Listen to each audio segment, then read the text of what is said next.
Hello, welcome to the Profile Financial Institute. We're pleased to present at no charge or obligation to you this CFP board-approved continuing education course for certified financial planners. The course format is audio, and you can either stream it on your computer or you can listen at your convenience by downloading it to your MP3 player or smartphone. If you prefer, we've prepared a transcript of the course which you can download and read. As it is with all self-study CE courses, to receive CE credit, the CFP board requires you to complete a short test after you finish the course. Our test format is true-false, and you'll earn 1 hour of CE credit upon its successful completion.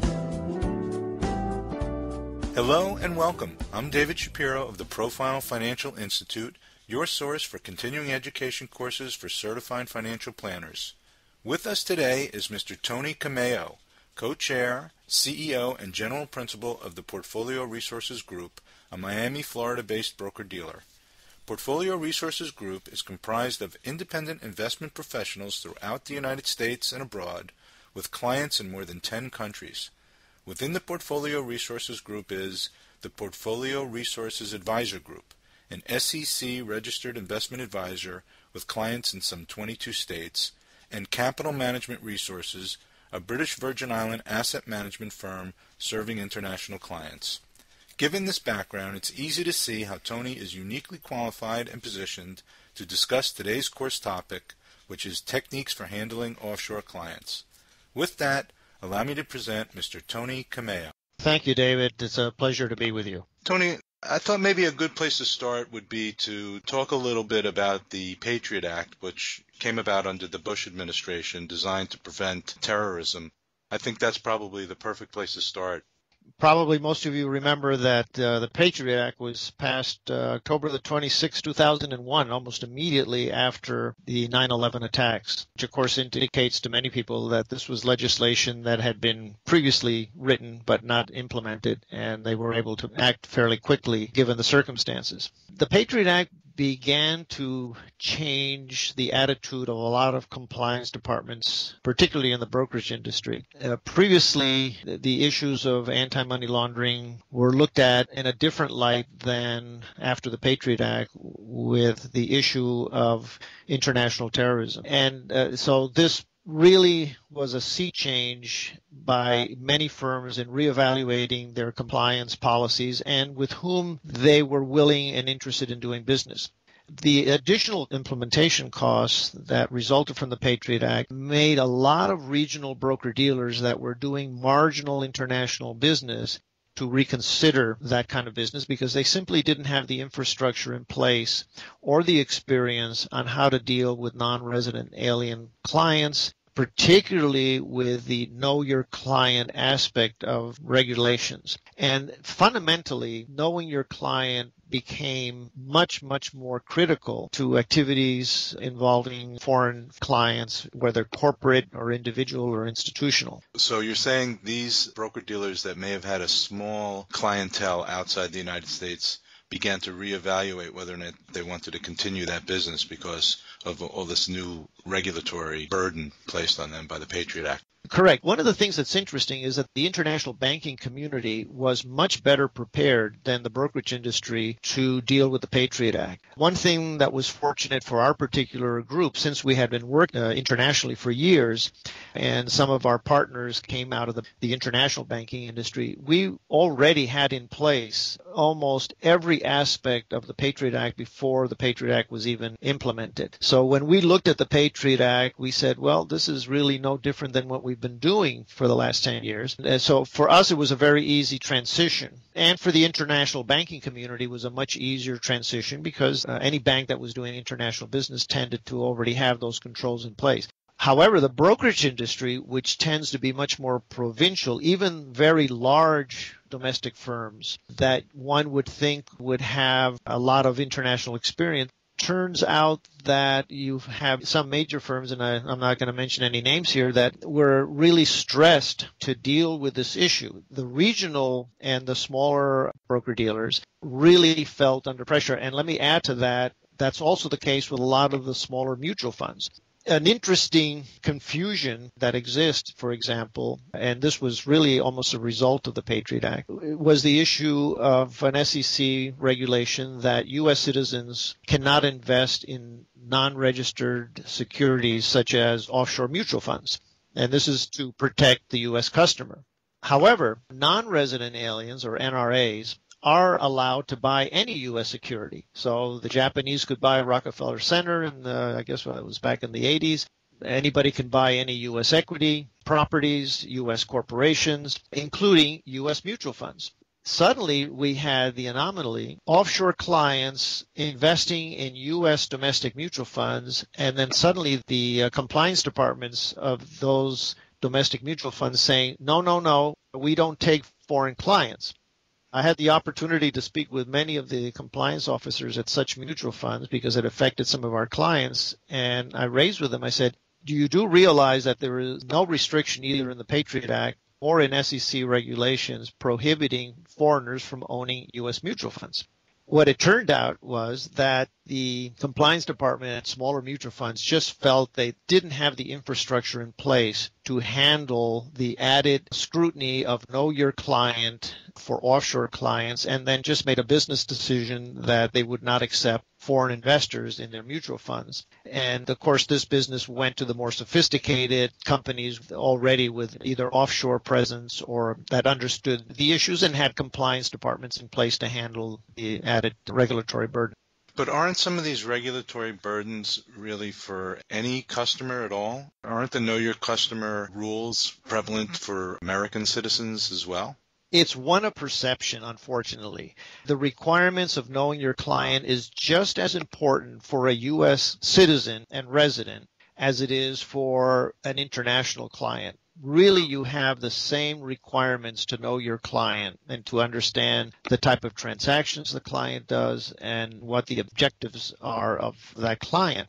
So in reality, the Patriot Act was not written for the purpose of discouraging international business. Unfortunately, many compliance officers have interpreted the Patriot Act in that manner. And part of the reason for that is the penalties involved in violation of the Patriot Act and anti-money laundering are very severe and can be very strict. So broker-dealers, particularly that are not doing a lot of international business, simply have moved away from doing any international business. And that's unfortunate because they're losing out on a very important marketplace and they're not providing services to international clients that could benefit from their services. I guess they just made the decision that they just don't want to specialize in that area and they just cut it out of their business. Well, yes, understanding how to deal with international clients and some of the added concerns for a smaller broker-dealer or even a regional broker-dealer has an expense. It requires having compliance officers with an experience in the international markets. Again, for us, this was our bread and butter, and it was very simple for us to make this transition, and we did not see it as an additional burden. Could you just mention a few of the Know Your Customer rules and regulations? I guess there's record keeping, audit trail kinds of things. Right. Of course, the whole purpose of Know Your Client is so that you can provide proper advice if you're on the advisory side or the financial planning side, so that you can really provide proper guidance to a client. That's the fundamental basis of knowing your client. The anti-money laundering aspect of it has become more important because you need to know source of funds, and you need to, in the case of clients wiring funds out of their account or into the account, you need to know the source of funds, you need to know the relationship between the sender and the receiver, in the case of the funding of a new account, for example, and you need to know the reason why that transaction is taking place. And in terms of the reasons for the transaction, it has to make good business sense. And it has to be consistent with the kind of activities the client has been doing. So there are a lot of ramifications of how you evaluate a particular, even a simple cashiering transaction in a brokerage account or an advisory account. So the key thing is in regard to offshore clients, or typically just called NRA or non-resident aliens, is precisely that. It's a non-U.S. citizen residing abroad, and the requirements are a little bit different than for a domestic from the point of view that instead of a W-9, you have what's called a W-8 Ben form identifying them as a non-resident alien and therefore not paying taxes in the U.S. But that also subjects the client to a whole bunch of other tax-based regulations regarding withholding tax on certain types of securities, which is important for an advisor or a broker to know. We have seen over the years case after case of very good financial planners and very good financial advisors putting offshore clients into U.S. domestic bond funds without being aware that there was a 30% withholding tax in a particular offshore jurisdiction, which essentially reduced the return of that bond fund because of a particular IRS ruling that dividends for non-resident aliens have withholding tax according to international tax treaties with a particular country, and they vary. You can have, some countries at 10%, other countries at 15, 30%. There are tables with all of these different withholding taxes. And the countries probably that are the most friendly to public securities markets tend to have lower withholding tax rates because they want to encourage investment in their countries. England, for example, is 15%. Panama, for example, is at 30%. Japan at 10%. Italy, 15%. So you have variations depending on the country in terms of withholding tax. But it's very important to understand what type of securities are affected by the withholding tax regulations. Yeah, it's funny you mentioned the bond fund. Even though bonds pay interest, in the case of a fund, it's in the form of a dividend. Exactly. In other words, for a non-resident alien, if you hold an actual bond in your portfolio, the interest is not taxed. There's no withholding whatsoever, as well as there is no withholding on capital gains. Capital gains tax rate for non-resident aliens is zero. So the tax law was written in a way to encourage U.S. corporations to take on foreign debt as opposed to foreign equity. Now, don't ask me why. That's a question I've been asking for the last 20 years. The bottom line, I think, is that non-resident aliens don't vote generally in U.S. elections. Right. And therefore don't have a lobbyist in a constituency among U.S. lawmakers, and there's been no interest in changing that law. What it has done in practice is forced U.S. mutual funds primarily to have to set up offshore clones of their domestic funds in order to avoid the withholding tax. So Congress, by passing this law, don't collect more taxes. What they've done is create a lot of employment in the Bahamas, in Bermuda, in other offshore jurisdictions to avoid the tax. People tend to be rational in how they respond to tax laws and treaties. I just want to go back for a minute and talk a little bit more about the paperwork requirements for setting up one of these kinds of accounts. You mentioned the W-8 Ben form. What else would be required from a offshore client to get them established in an account? Well, one of the things that we require an ID, and the ID can be either a country identification card, which is very typical outside the United States. Within the United States, people say, no, there is no national ID card. Well, in essence, there is no national ID card, but the driver's license has become that de facto. Overseas, typically in most countries, everybody has a national ID card. We tend to use that or a copy of a foreign passport.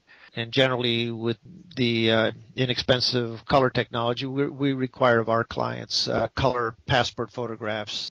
And also, one of the things that we ask for is a copy, for example, of a utility bill as proof of residency, so that you don't have a situation where somebody says, yes, I'm a resident of a particular country, but they don't have any proof that they're actually residing there. So we'd like to have a utility bill as proof of residency. What do we do in the cases where it's not in English? That's not an issue, except we have documents that we're not in a position to translate. We deal to a large extent in Latin America, so we have a fully bilingual English-Spanish staff, so we're able to look at continuously documents of corporations in Spanish. But there's a tendency to also require, in certain cases, translations. So if you have somebody with an account in India or in China and a document is written in, let's say, in Chinese, we would require an official translation of the document into English so that we can evaluate it. Interesting.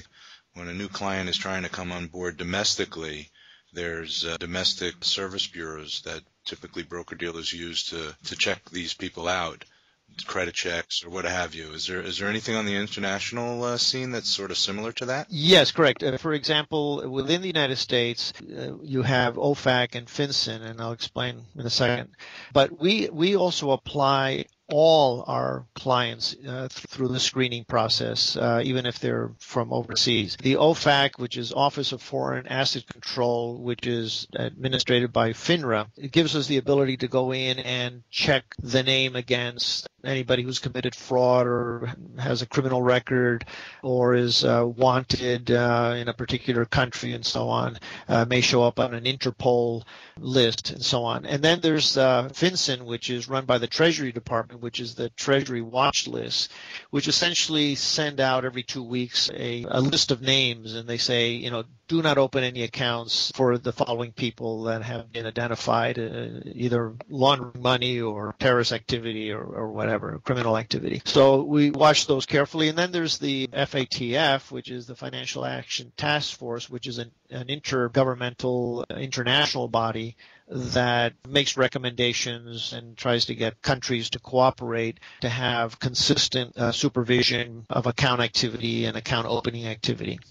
Another issue which is important for people to be aware of, and that is what's called suspicious activity reporting, or SARS. This requirement is something that advisors and broker-dealers in particular have to be aware of. And it can be, anything from something very innocent to something very serious, and many times requires a SAR report to be filed when one would think, no, it's not necessary. And what they're looking for there in terms of suspicious activity are various things. One is, of course, fraud and actions that don't make sense. For example, somebody opens up an account. Within a very short period of time, it could be 90 days, they've opened up a corporate account, and then they open up a new corporate account and move the assets of the first corporate account into the second corporate account.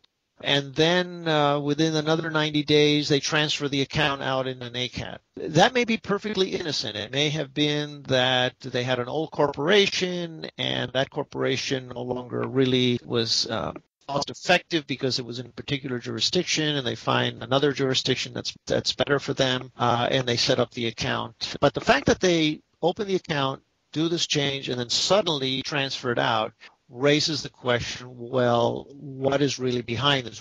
This is unusual. This is not the typical thing you see. This would require a firm to file a suspicious activity report. When you file these reports, you are not allowed to let the client know that you have filed such a report. It must be kept confidential. This helps the authorities to track other reports and then combine them in a database. And if they're getting more than one report on this same particular client, then they have a better picture of what is going on, and they can determine whether or not it's not important or it really does involve some kind of fraud.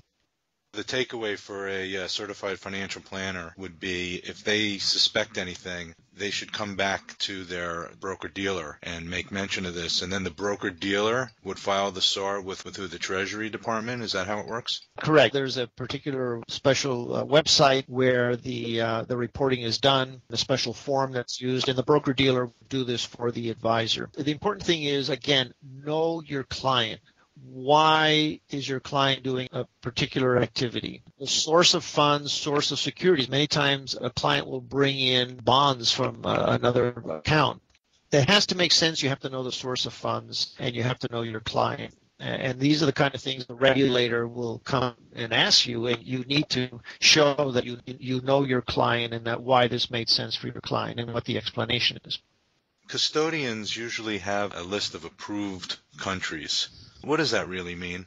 Well, there are a number of issues with countries. And when you're talking about major hard currency countries, like let's say Canada or Australia, France, previously England, they had restrictions that are country-based. In other words, in the case of Canada, Canada has restrictions in terms of its own citizens, if they're allowed to or not allowed to have a foreign brokerage account. And basically, these are countries where they feel they need to protect their citizens, although many times the citizens don't agree with the need to be protected from being able to have an offshore account. The countries that I have found that are more market-friendly tend not to have these restrictions. They allow the free flow of capital. They allow their citizens to have accounts abroad. In the case of Canada, for example, the clearing firm or the broker-dealer must be registered in Canada, and that's the case in many areas. And then there the other category of countries that have particular political problems, money laundering problems, and therefore can be restricted by a particular clearing firm. And sometimes you'll find one clearing firm approves a particular country and another clearing firm doesn't. Sometimes that doesn't seem to make sense, but it may be, for example, in the case of France, one clearing firm will have a registered subsidiary in France, so the French authorities say, okay, good, we like the fact that you're registered in the country, so therefore we'll allow your U.S. Clearing firm to have French accounts. So it varies according to country and according to firm. One other thing that's a change in recent years with the Patriot Act, and that is that many offshore entities, typically everywhere from British Virgin Islands to Panama to other what were called tax haven jurisdictions, issued what were called bearer shares. And that meant that the person who set up the corporation could hold the shares with no name attached to the shares, which made it very easy to transfer the shares from one person to the other. Obviously, if you need to know who your client is and the shares are not in anybody's name, then you may not know at any given point who is actually holding the shares of the corporation. So this is now frowned upon and not being generally allowed by broker-dealers, and many of the major banks and investment firms that are offering products don't accept corporate clients where the company has issued bearer shares. It's a nice segue into the offshore jurisdictions that you mentioned. Could you give us a brief overview of some of the jurisdictions and any differences that may be between them? To give a quick summary, there have been a lot of changes essentially since the Patriot Act, and of course most people are aware that there was a major case with UBS clients in Switzerland. The whole banking secrecy discussion has really changed, and many of the jurisdictions such as Cayman Islands, Bermuda, Guernsey, and so on, where they had a certain amount of independence, and they were able to hold, like in Switzerland, a number of accounts. That did not mean that the Swiss bank did not know who the end beneficiary of the account was. They knew, and they were required to know by law, but they were in a position to not have to reveal this to any other outside authority. This has been really changing over time, and essentially most of these jurisdictions no longer serve the same purpose they did in the past. There's been a movement by the developed countries trying to stem the flow of not even just money laundering, but what they consider tax evasion. You know, remember politicians, when they pass a tax law, they want to go after everybody who can pay the tax. So they want to make sure that nobody is hiding funds anywhere overseas for the sole purpose of evading taxes, whether in the U.S. or some other country. So pretty much these kind of havens do no longer hold the same function, other than perhaps you have trusts that are used to protect the confidentiality of a inheritance, and they don't want to have it challenged by members of the family. There are a lot of reasons. I'm not an attorney, so that this is something that issues come up regarding this area. It's probably a good idea to get the advice of an attorney and a tax specialist. There are some jurisdictions, for instance, we have a company in the British Virgin Islands, and that company is an advisory firm for international clients that are domiciled outside the United States and therefore do not need to be under U.S. regulations. However, we run that company as if it were a U.S. company from the point of view of regulatory supervision and oversight. We utilize the same structure as we do for our domestic RIA. I would imagine that a lot of the tax treaties that countries have with one another is in part at least to stem the flow of money secretly across borders. Would that be a fair thing to say? Right. The purpose is to, and now more important than ever, to try to put a stop to the laundering of money for the purpose of financing terrorist operations or other criminal activity. More and more, there's international cooperation. For a time, Guernsey was put on the blacklist. It was a very respected jurisdiction, and they were in Europe. They were actually put on a blacklist of unacceptable jurisdictions until they work out a deal to provide European authorities with more disclosure and openness.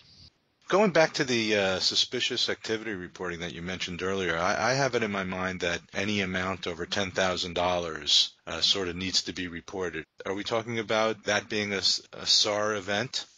No, not really. The amount doesn't matter. You can have a transaction that's $5,000. Has to be reported because it doesn't make sense, or the source of funds is not clear. So really, again, it comes down to know your client. Whether the transaction is $5,000 or $1 million, you need to understand, all sides of the transaction. And does it make sense? Is this consistent with what the client has been doing, and so on.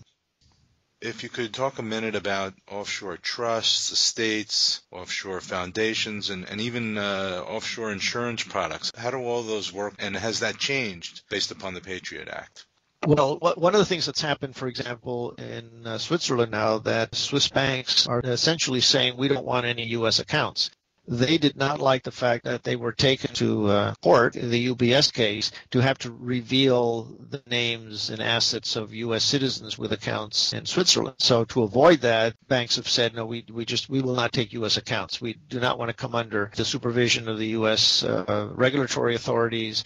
And, of course, this is in the case of Swiss banks that also have U.S. domestic operations. So they were risking their U.S. domestic operations if they didn't cooperate with U.S. authorities. So that is a change that's taking place. But in terms of trusts, estates, and foundations and so on, those are generally, again, not issues that are of concern for dealing with non-resident aliens because, again, we examine the trusts. We look to see who the end beneficiary is. There's some very, very complex structures that we encounter, very sophisticated legal structures that clients have put together with their trust attorneys over time. And it's important to know how to recognize these, how to determine the jurisdiction of the account or the trust, and to know, what withholding taxes or what treaties may be affecting the particular account. So this all comes as part of having the experience and the knowledge of these kind of structures. Any special considerations that we could point out regarding corporate or business accounts? Well, again, the restriction on bearer shares. Today, anybody who comes to us and has a company holding bearer shares, we tell them this is going to be a game breaker because we need to know, and many investment firms, if we're going to use an outside manager or some other kind of vehicle, are not going to accept an account being open with that kind of a structure. Even if we know that there's one owner, one beneficial owner, and we know that owner well, we recommend to them move away from the structure because it doesn't really do you any good anymore. Tony, let's shift gears again and spend, 10 or 15 minutes talking about different investment choices and any special considerations vis-a-vis offshore client. You mentioned one earlier, the bond funds. Is there anything else that comes to mind that might be specifically advantageous for an offshore client? Well, the things to look for in terms of products is whether or not there is tax withholding by U.S. authorities if the broker-dealer is registered in the U.S. And in particular, of course, the big haircut you get would be in a bond mutual fund that is domestic versus offshore. The offshore fund will not have any withholding tax. The domestic one could have as much as 30%. You want to avoid that. In other areas, for example, in real estate investment trusts, they will come under typically international tax treaties. And so you have to look at the particular country in which the client has their official domicile to determine what withholding tax there may be on distributions or dividends paid by that REIT. And there'll be an opinion in the prospectus from the issuer specifying how tax distributions are to be viewed from the IRS point of view. And then there'll be the transfer agent will be withholding taxes according to the country agreement. Speaking about mutual funds, we were mentioning earlier that a lot of the domestic mutual fund companies cloned their funds to create offshore mutual funds. Is anything notably different, like the fee structure? Not really. What does affect many offshore mutual funds is that there won't be any breakpoints for a non-resident alien for an offshore fund because they fall outside U.S. regulations, and they'll advertise whatever the fee structure is, the client looks at it, and that's what it is. So it's important for an advisor to understand that and be able to advise their client in terms of the fee structure involved. We see A shares, B shares, C shares, that kind of thing. Yeah, you tend to see the same thing, although internationally there's a tendency to begin to reflect U.S. regulations. Domestic regulators have jumped around. First, they said, gee, these brokers are terrible because they're generating transactions just to make a commission. We're much happier with fee business. So you had a lot of people moving to the fee business side to get away from that whole issue of doing a transaction that may be viewed as solely for generating commissions. And then the regulators come and say, wait a minute. You're charging a fee and you're not doing any transactions. How do you justify charging a fee when you're not really doing a lot in the account? And so there's a fine line there that you, as a portfolio manager, you have to be able to justify the fee you're charging, or as an advisor, the fee you're charging the client in relationship to the service you're providing. So if it happens to be in the best interest of the client not to do a transaction, or to be 100% in cash or 100% invested and not to buy or sell anything, well, you have to make the case that is why you're not doing transactions. But then you also have to make the case that the service you're providing in a given moment is going to make up for that, and the client is benefiting. So those kind of disclosures typically go in an ADV for an advisor, which includes possible conflicts of interest and what the services and what the fees are, and full disclosure to the client so they can make an intelligent business decision about the investments they're making. So speaking about managed money, could you describe how it would work for an offshore client? Any different than for a domestic client? Well, you find the same thing happening with money managers that you do in domestic mutual funds. Money managers are free to manage anybody's money anywhere in the world, with the exception of restricted countries such as North Korea, Cuba, Iran, and so on.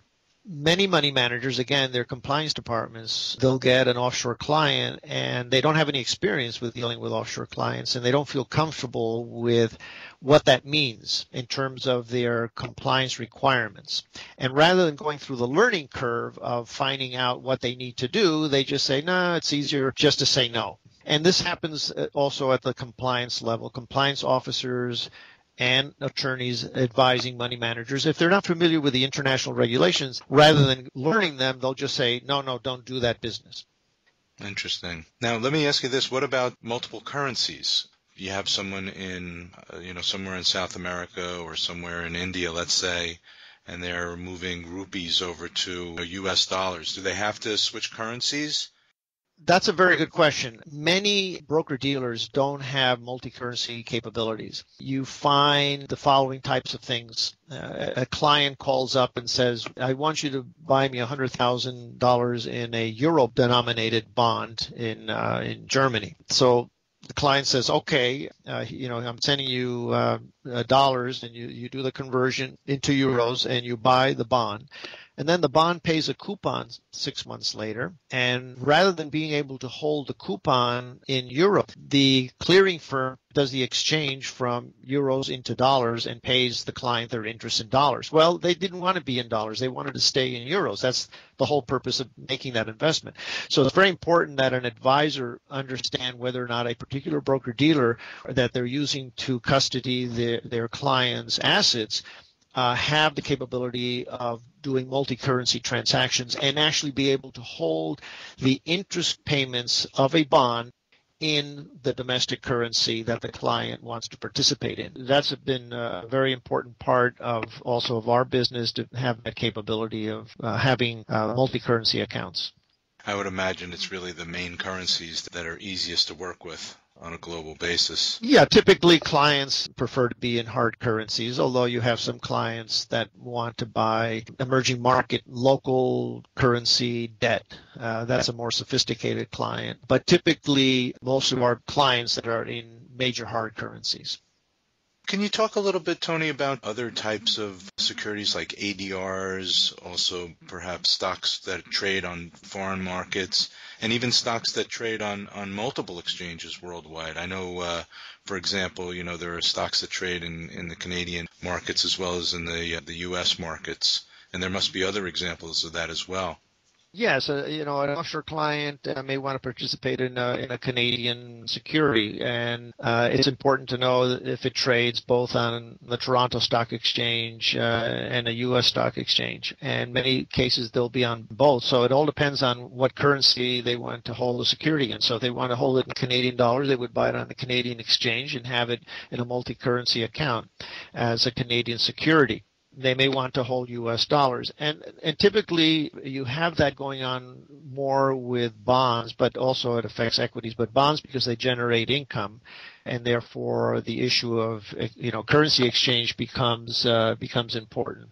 In terms of other, the ADRs and so on, they become very popular because basically this gives people a sense of the issue of liquidity, which is one of the critical elements in dealing in foreign securities. Not only is the question of price, but a question of liquidity. When you go to sell, who is going to make a market in the security? How deep is that market? How easy is it going to be to get in and out of the market? And that's very important also in bonds. In emerging market bonds, a lot of times people thought that over the years, these bonds are illiquid. In actual reality, the euro bond market, and I'm talking about the U.S. dollar denominated euro bond market, is much, much larger than the U.S. bond market, both corporate and treasuries. So it's really become a very important market to participate in, to diversify your clients, and in many cases get them a higher rate of return.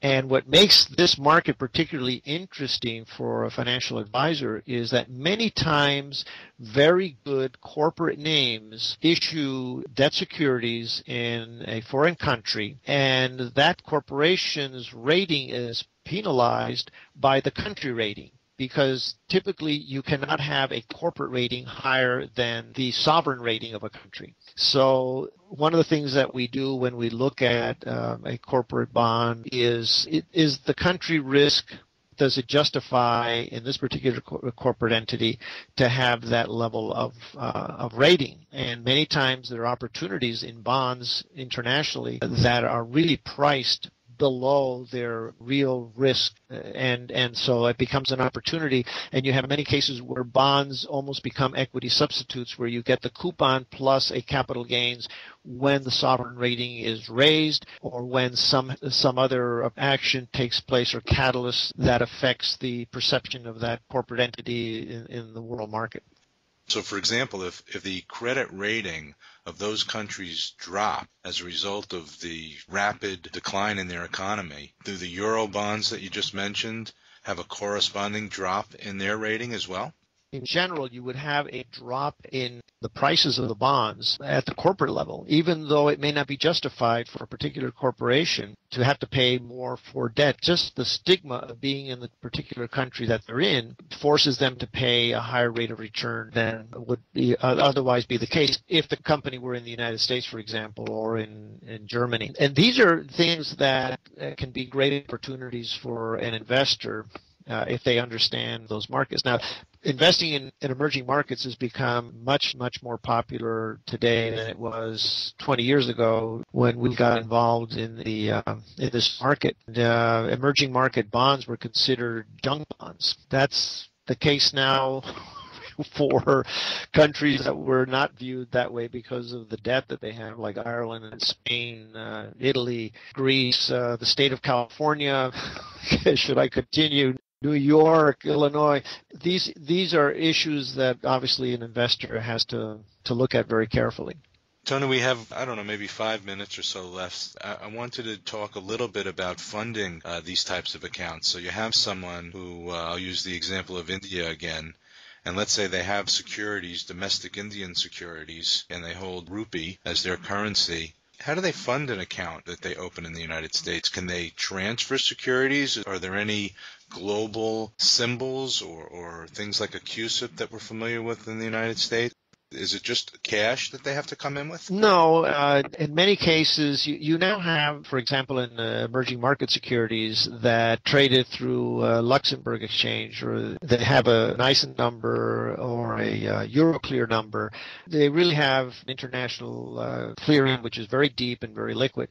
And in addition to that, many of these have also been DTC registered to make them more attractive to U.S. domestic investors. But from the point of view of funding an account, typically what we see is that the kind of clients that we attract already have deposits in U.S. banks. They have portfolio at a major brokerage firm, and they will come to us because they're not getting the level of service that they need, or we have a particular knowledge in the emerging markets and they're interested in that. And they'll typically transfer assets from a U.S. domestic entity, whether it's a FINRA member broker-dealer or a U.S. money center bank. In the case of an international client that has no U.S. dollar-denominated assets, they would typically go through a major local domestic bank that could transfer or exchange those funds into U.S. dollars and be able to fund an account. And that particular domestic banking institution would do all the due diligence to make sure that the funds are legitimate. But typically what we see is the client already has gone through those steps, a high net worth type of client that's sophisticated enough that they want to have a U.S. broker-dealer already typically have assets in the United States in one institution or another. Do ACATs work overseas if they want to bring securities in? If the institution is a member of DTC, the ACATs can work for those securities. Mutual funds, for example, that are not part of DTC or members of DTC, they can still be transferred through the ACAT process because the ACAT serves simply as an LOA, a letter of authorization to transfer the assets. So the ACAT is fairly broad. And unless it's a security that is not registered on even a European exchange like Euroclear, then that would be another issue. Just one last question. If you have a client overseas, they open up a U.S. brokerage account, they can get a Visa card? Yes, one of the things that the brokerage industry did, and this is, I don't really know the exact date it started with, this was in the 70s, was the creation of the money market account. And the idea of the money market account when the brokerage industry came up with this was the concept of a non-bank bank, was to provide certain banking services to their clients to attract investment clients so that their brokerage account would look very much like a bank account. And so all of the brokerage firms today provide a Visa debit card and check writing capabilities. And typically the check writing is free of charge. The Visa card will have an annual charge. And for our Latin American Caribbean clients, we offer in addition the American Express International Charge Card, which is another level of service. By the way, let me just mention in the previous segment we were talking about about investment choices and special requirements.